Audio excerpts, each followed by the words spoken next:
اکیلے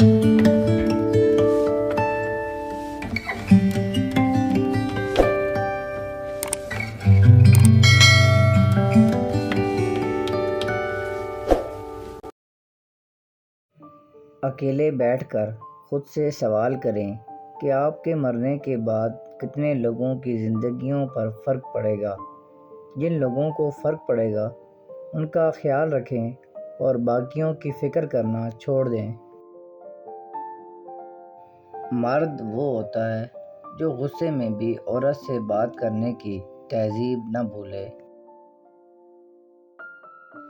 برا وقت گھوڑے پر بیٹھ کر آتا ہے لیکن جاتا چیونٹی کی پیٹھ پر ہے، مگر جاتے جاتے بہت سے مطلب پرست اور بہت سے فضول لوگوں کو بٹھا کر لے جاتا ہے۔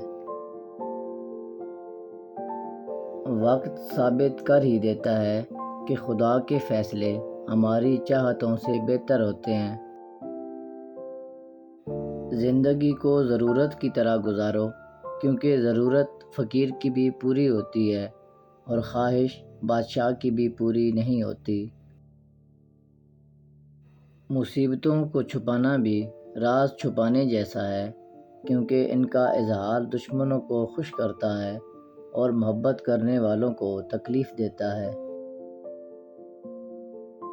جب لوگ آپ پر تنقید کرتے ہیں تو آپ کو اپنی خامیوں کا پتہ چلتا ہے، اور جب آپ سے حسد کرتے ہیں تو آپ کو اپنی خوبیوں کا پتہ چلتا ہے۔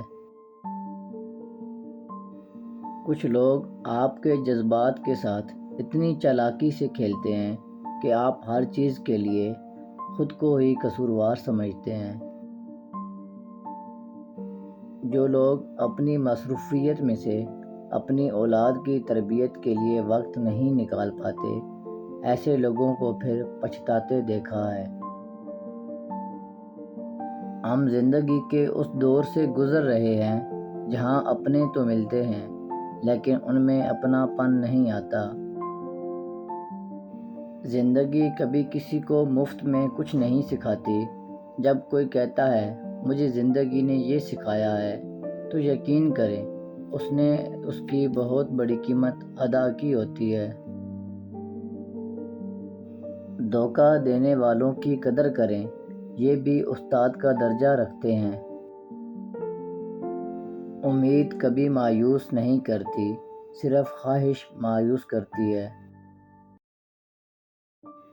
اگر تمہیں ایک دوسرے کی نیتوں کا پتہ چل جائے تو تم ایک دوسرے کو دفن بھی نہ کرو۔ اللہ تعالیٰ نے تمہارے عیب چھپا رکھے ہیں، اس پر شکر ادا کرو۔ کچھ لوگوں کی گھٹیا سوچ دیکھ کر ان پر ترس آتا ہے، کیونکہ نہ تو وہ خود خوش رہتے ہیں نہ دوسروں کو خوش دیکھ پاتے ہیں۔ ہم اوپر والے سے جتنا مرضی خوش ہو جائیں اور خود کو جتنا مرضی مصروف کر لیں، جب تک روح مطمئن نہیں ہوگی سب خوشیاں بیکار ہیں۔ خوشی اور غم سے تو ہر شخص دوچار ہوتا ہے، لیکن بات تب ہے کہ تم خوشی کو شکر بناؤ اور غم کو صبر۔ جو زندگی روٹی کمانے اور روٹی کھانے تک محدود ہو وہ زندگی نہیں عمر کہلاتی ہے۔